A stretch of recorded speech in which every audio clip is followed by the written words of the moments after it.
Aujourd'hui, les gens se demandent comment et quand l'économie mondiale va se relever de sa récession actuelle. Même si personne ne peut prédire l'avenir, les utilisateurs d'eToro recommandent de rechercher des informations en observant comment les marchés ont réagi aux épidémies précédentes. Par le passé, après une crise initiale due à une épidémie, les marchés ont mis environ 6 mois pour rebondir. Une baisse à court terme avait tendance à être suivie par la poursuite d'une tendance haussière. Par exemple, la grippe porcine a commencé en 2009. 6 mois plus tard, le S&P 500 a augmenté de 18% et, en un an, il était en hausse de 35%. Bien que les rebonds passés ne permettent pas de prédire ce qui va se passer maintenant, ils peuvent faire la lumière sur ce qui pourrait nous attendre. Vous souhaitez obtenir plus d'informations ?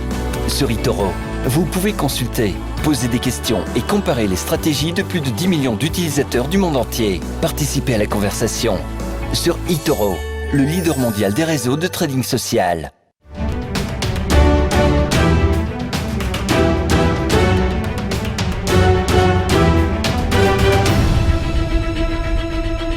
Retour sur les dernières actualités et peut-on espérer une meilleure reprise du commerce mondial ? C'est en tout cas ce que suggère l'OMC, optimiste après avoir envisagé en avril un effondrement de plus de 30% du volume des échanges cette année.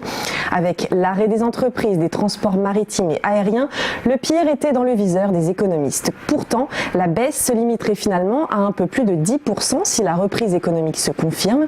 Les premières estimations du deuxième trimestre indiquent une baisse annuelle d'environ 18,5%. Selon l'Organisation mondiale du commerce, les échanges n'auraient qu'à augmenter de 2,5% par trimestre pour le reste de l'année pour limiter les dégâts et voir une contraction du commerce mondial de 13% sur l'ensemble de l'année 2020. Le fret aérien, qui après une chute de 74% entre janvier et avril a augmenté de 58%, constitue l'une des raisons de cet optimisme, tout comme la reprise partielle des ports à conteneurs, le secteur automobile qui se redresse ou l'électronique qui a bien résisté. Il a de quoi être content, Stéphane Manigold a trouvé un accord financier avec l'assureur AXA qui l'accusait de ne pas prendre en charge les pertes d'exploitation de ses restaurants parisiens pendant le confinement. Alors on ne connaît pas le montant de la transaction qui a été établie, mais on sait que le restaurateur avait déjà obtenu en justice que l'assureur l'indemnise à hauteur de 45 000 €. De plus, il n'engagera plus de poursuites contre AXA, la fin d'un conflit qui aura provoqué un séisme au sein du secteur de l'hôtellerie-restauration, très remonté contre les assureurs qui n'ont pas toutes joué leur contre les assurances qui n'ont pas toutes joué leur rôle pendant cette crise. Il s'appelle Fugaku et il est le super ordinateur le plus puissant du monde pour lutter contre le Covid-19.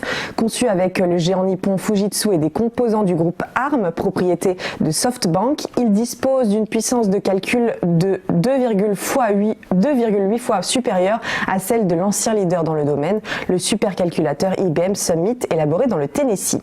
Cette machine, développée dans le cadre d'un projet national estimé à près de 1 milliard de dollars, doit permettre aux chercheurs de différentes disciplines de faire du calcul de haute performance pour valider des simulations ou répondre à des énigmes scientifiques. Et pourquoi pas accélérer les recherches sur le Covid-19. Plusieurs laboratoires médicaux ont été invités à se servir de ces capacités de calcul phénoménales dès cette année, une avancée technologique de taille à surveiller de près. Un petit point sur la bourse de Paris. Hier, le CAC a repassé la barre des 5000 points avec une hausse de 1,39% à 5017,68 points. Dans quelques instants, le chronodax.